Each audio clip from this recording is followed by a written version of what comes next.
todos bem-vindos ao nosso canal. Aproveita e já se inscreva se ainda não é inscrito. Curte esse vídeo. E se você deseja abençoar o nosso canal, assista outros vídeos, que assim você nos abençoa muito, né, Tássia? E a nossa leitura de hoje é no livro de Atos, capítulo 13. Vamos lá, minha filha? Na igreja de Antioquia havia os seguintes profetas e mestres: Barnabé, Simeão, chamado Negro, Lúcio de Cirene, Manaém, que havia sido criado junto com o governador Herodes, e Saulo. Certa vez, quando eles estavam adorando o Senhor e jejuando, o Espírito Santo disse: separem para mim Barnabé e Saulo, a fim de fazerem o trabalho para o qual os tenho chamado. Então eles jejuaram e oraram e puseram as mãos sobre Barnabé e Saulo e os enviaram na sua missão. Barnabé e Saulo, tendo sido enviados pelo Espírito Santo, foram até a cidade de Seleucia e dali embarcaram para a ilha de Chipre. Quando chegaram à cidade de Salamina, começaram a anunciar a palavra de Deus nas sinagogas, e eles tinham João Marcos para ajudá-los no trabalho missionário. Eles atravessaram toda a ilha, chegando até a cidade de Pafos. Ali encontraram um judeu que era mágico e falso profeta chamado Barjus.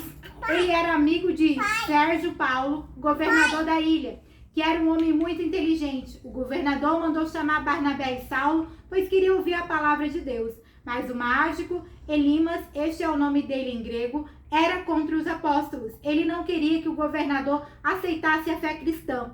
Então Saulo, também conhecido como Paulo, cheio do Espírito Santo, olhou firmemente para Elimas e disse: filho do diabo, inimigo de tudo que é bom, homem mau e Filha, não pode ficar gritando enquanto eu não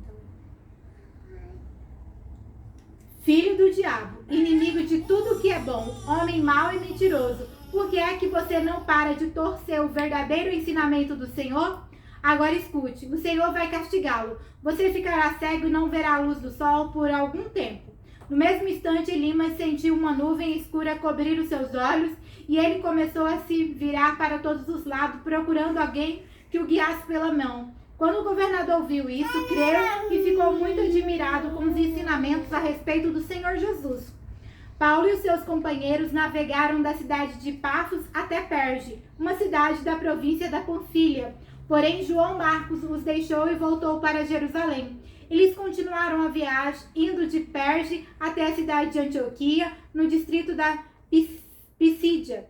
No sábado, entraram na sinagoga e sentaram-se. Depois da leitura da lei de Moisés e dos livros dos profetas, os chefes da sinagoga mandaram dizer a eles: irmãos, se vocês têm alguma palavra para animar o povo, podem falar agora. Então Paulo se levantou, fez um sinal com a mão, pedindo silêncio, e começou a dizer: homens de Israel e todos vocês não-judeus que temem a Deus, escutem. O Deus do povo de Israel escolheu os nossos antepassados quando moravam na terra do Egito e fez deles um grande povo. Ele os tirou de lá com grande poder e no deserto aguentou aquela gente durante 40 anos. Ele destruiu 7 povos na terra de Canaã e o povo de Israel se tornou dono das terras deles. Tudo isso levou uns 450 anos. Depois disso, Deus lhes deu juízes até o tempo de Samuel. Quando o povo pediu um rei, ele lhes deu Saul, filho de Quis, da tribo de Benjamim, para ser rei deles durante 40 anos.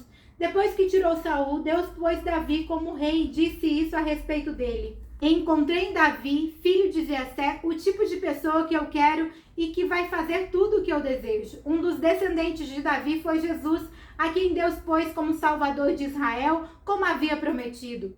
Antes da vinda de Jesus, João Batista anunciou a sua mensagem a todo o povo de Israel, dizendo que eles deviam se arrepender e ser batizados.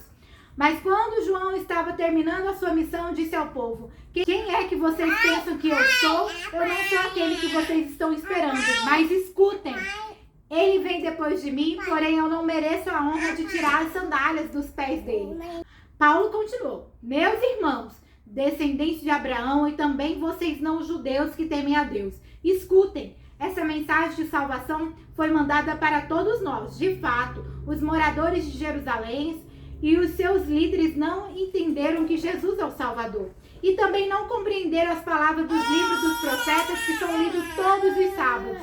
Mesmo assim, ao condenarem Jesus, eles estavam cumprindo essas profecias. E embora não encontrassem nenhuma razão para condená-lo à morte, pediram a Pilatos que mandasse matá-lo. Depois de fazerem tudo que as escrituras sagradas falaram a respeito dele, eles o tiraram da cruz e o puseram num túmulo. Mas Deus o ressuscitou. E durante muitos dias ele apareceu às pessoas que o tinham acompanhado da Galiléia até Jerusalém. Agora essas pessoas são testemunhas que falam a respeito de Jesus ao povo de Israel. E nós estamos aqui para trazer o evangelho a vocês.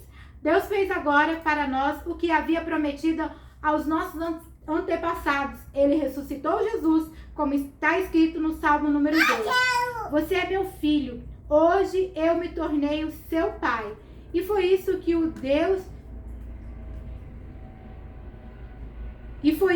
Deus disse a respeito da ressurreição de Jesus, afirmando que ele nunca seria destruído pela morte. Eu vou dar a vocês as bênçãos sagradas e certas que prometia Davi.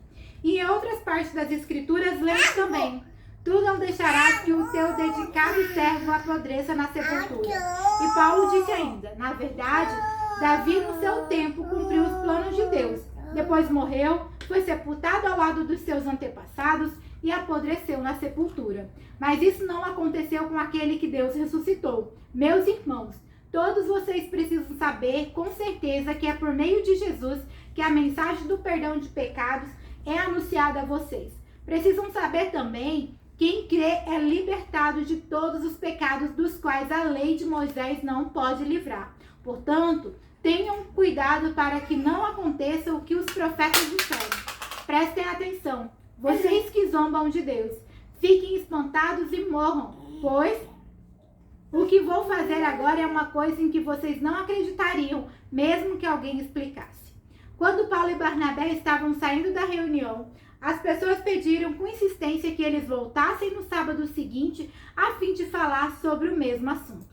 Depois da reunião, muitos judeus e outras pessoas convertidas ao judaísmo acompanharam Paulo e Barnabé, que falavam com eles e animavam todos para que continuassem firmes na graça de Deus. No sábado seguinte, quase todos os moradores da cidade foram ouvir a palavra do Senhor.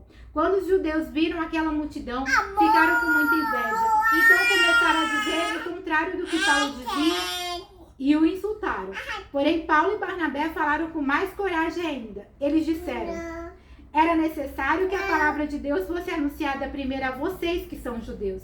Mas como vocês não querem aceitá-la e acham que não merecem receber a vida eterna, então agora nós vamos anunciar a palavra aos não-judeus. Pois essa é a ordem que o Senhor Deus deu a nós, o seu povo. Eu coloquei você como luz para os outros povos, a fim de que você leve a salvação ao mundo inteiro. Quando os não-judeus ouviram isso, ficaram muito alegres e começaram a dizer que a palavra do Senhor era boa. E creram todos os que tinham sido escolhidos para ter a vida eterna. A palavra do Senhor se espalhou por toda aquela região. Mas os judeus atiçaram as mulheres não-judias da alta sociedade convertidas ao judaísmo e também aos homens mais importantes da cidade. E começaram a perseguir Paulo e Barnabé e os expulsaram daquela região. Então os apóstolos sacudiram a poeira das suas sandálias em sinal de protesto contra eles e foram para a cidade de Icônio. E os cristãos de Antioquia continuaram muito alegres e cheios do Espírito Santo. Filha amada, amém!